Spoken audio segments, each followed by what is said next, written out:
Right, let's do a quick rundown of some of the information that we're shown at the top of the screen. Now, we've got energy credits, we have minerals, we have food, we have influence, we have unity, physics research, society research, engineering research, strategic resources, directly controlled colonized systems, also known as core systems, and naval capacity. Now, your main resources, these are the things that are going to be either an ongoing cost or cost a flat resource. So, for example, if I want to convert this desert world planet into a machine world, I require 15,000 energy. However, if I want to build a new spaceship, it's going to cost me 1,397 minerals. So these are your two main spending attributes. So they are the things that you're going to be using the most to buy new things in the galaxy and to build new things in the galaxy.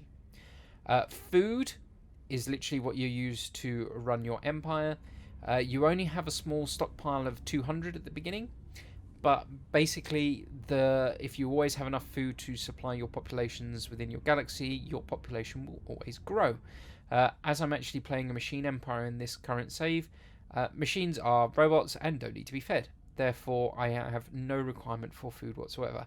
I have 162 food at the moment because I was going to supply one of my allies with food as they were running up a little bit short, so I could transfer food to them if I wanted to. The next thing along is influence. Now, influence is something that you use to colonize planets. So once you build a colony ship, you go to another location that you want to inhabit. So, for example, even though I can't inhabit these planets because they're in somebody else's space, I come to here, I decide that I'm going to inhabit this location here. So I hit colonize. As you can see there, it's got a cost at the moment of approximately 50 points. So if I send a colony ship there, it's going to cost me 50 influence to actually place the ship there. The other thing that you use influence on is actually your leaders. When you recruit any one of these group categories of people into your empire, it's going to cost you influence. If you play a machine empire, that cost is actually doubled because essentially those people will live forever. Therefore, you will only really ever actually going to need one. They never go on holiday unless you force them to. The other way of spending influence is on edicts. As you can see here, I have mapped the stars, physics research, society research, engineering research, the Grand Fleet, and crystal sonar. These are ongoing costs. So, for me to have the Grand Fleet, it's going to cost me 1.28 influence every time it ticks. Now, that's going to take me to a lower amount of influence. So, even though I've made my fleet larger, it may mean that I inhabit planets slower. It does have a default cap of only 1,000, so it does encourage you to spend it quite rapidly.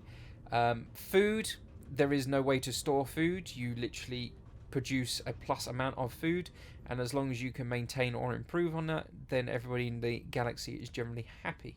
You don't really have to worry about food wastage. Minerals are picked up from planets, celestial bodies essentially, and on occasion sometimes stars as well. Same with energy credits. There is ways to store both of these by building specific types of structures on planets, but with food there is no way of storing it again, so it just encourages you to use it as quickly as possible. The next thing along is unity. Now, unity is the thing that eventually results in you using these very, very powerful things called ascension perks. But for example, on this current playthrough, the first tradition that I took was actually in discovery. So these little choices essentially have decided how my empire has formed. I've taken discovery here, which gives me a bonus to research points every time I survey a planet. Why would you be surveying a planet? Well, to survey a planet will give you the information you need whether you can actually inhabit that planet.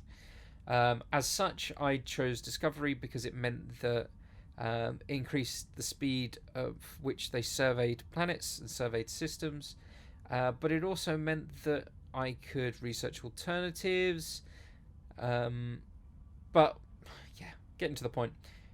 Once I fully picked out discovery, it gave me the biggest boost ever with a plus 10% speed to research.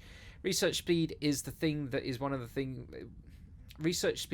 things that will make or break you in the game. If you're very behind in your technology research and a superior being comes along, you're going to get decimated and you're not going to be able to do enough damage back to them to give yourself a second chance. But Unity ultimately is for unlocking those ascendancy perks, as we saw before.